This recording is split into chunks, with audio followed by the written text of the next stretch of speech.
हे बघा ती बकेट त्या ठिकाणी ट्रान्झिट मिक्सरच्या समोर उभी आहे.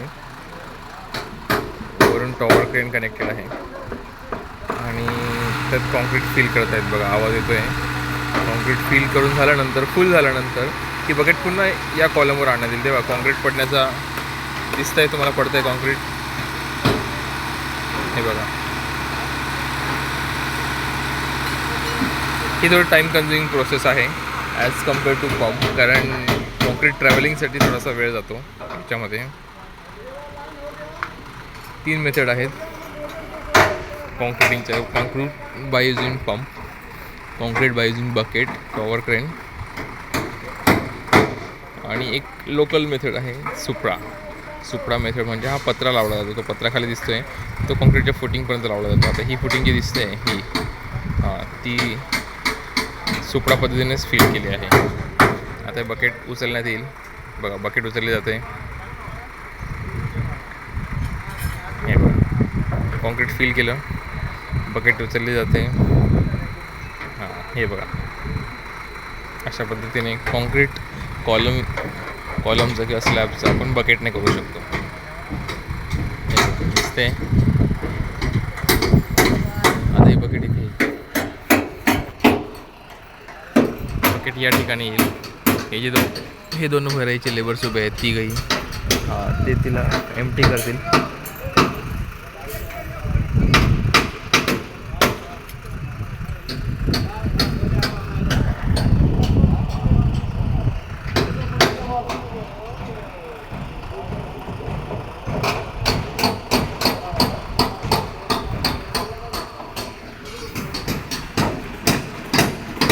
हे बघा आली बकेट.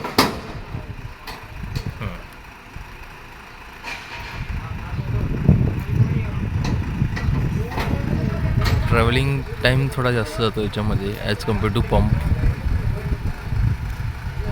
पाईपलाईन मेथड जी असते कॉन्क्रीटिंगची त्याच्याने डायरेक्ट आपल्या हव्या त्या ठिकाणी आपण पाईपलाईन घेऊन जातो आणि ती पाईपलाईन आपण हव्या त्या ठिकाणी पोरिंग करतो. एक्सेप्ट फक्त एकच असतं, पाईपलाईन हे कधी कधी चॉकअप होते मध्ये, तर तेव्हा जास्त टाईम कन्झ्युमिंग होऊन जातो. आता ही बकेट आलेली आहे पूर्णपणे. तिकडून सिग्नल देणं चालू आहे. तिकडे जे ऑपरेटर सेकंड आहेत ते वर बसलेला जो ऑपरेटर आहे इथला त्याला सिग्नल देत आहेत की लेफ्टला घे की राईटला घे किंवा खाली घे. आता ही दोरी लटकवलेली असते, बांधलेली असते याच्यावर. ती खूप महत्त्वाचं काम पार पडते या लेबर्ससाठी. आता हे लेबर्स त्या दोरीला पकडून बकेट आपल्याजवळ खेचतील. हे बघा दिसतंय. दोरी हातात आली तर दोरी, नाही तर डायरेक्ट बकेटला हात लावतील. आता बकेटला हात लावतात डायरेक्ट. तिला स्टेबल करतील पहिले.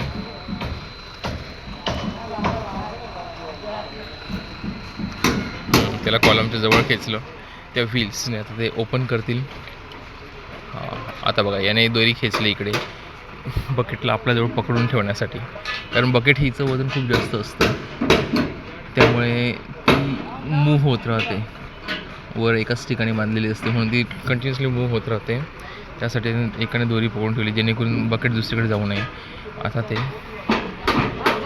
व्हील ओपन करत आहेत. आता व्हील ओपन करतील दिसतोय. व्हील ओपन करतोय. कॉन्क्रीट पोरिंगला सुरुवात झालेली आहे. अशा पद्धतीने कॉन्क्रीटिंग आपण बकेटने पार पाडू शकतो. थँक्यू गाईज हा व्हिडिओ बघितल्याबद्दल.